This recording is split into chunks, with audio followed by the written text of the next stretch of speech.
Agnes, mama njoo, umetisha. Jamani wewe mama umeupiga mwingi. Tutakujengea sanamu yako pale kwenye sheli ya Nanilia Evalia. Kwa sababu ni mtu ambaye unaishi vizuri na watu. Hongera sana. Umetisha mpaka ukamleta na Eliza na akakubali na amekuwa hapa. Umefanya kazi kubwa. Jamani tumpigie makofi na vigelegele. Agnes tumekuwa tukishirikiana naye vizuri, si ndio hivyo jamani? Sasa leo tutunze heshima juu yake, si ndio? Ajue Nyarugusu ana watu. Uongo kweli? Mwenyekiti, unataka uanze kabisa sisi? Hapana. Emma utatuanzishia, hamna shida, hamna shida, hamna shida. Sasa Agnes, hebu tuanzishie kwanza hapa. Tutachapa tu hapa. Tuanzishie mama, tuanzishie. Studio. Konga.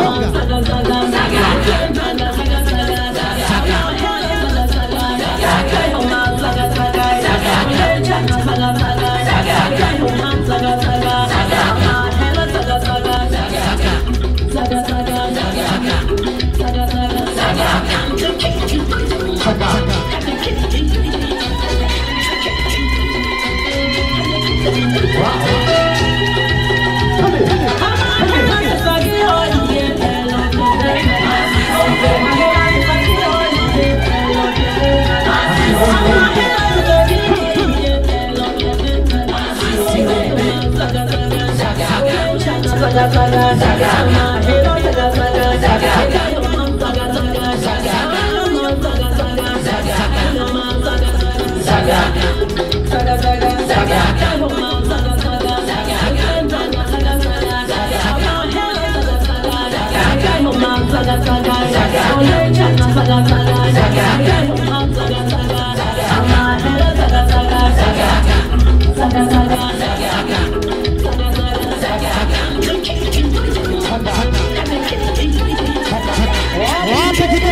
Barikiwa sana.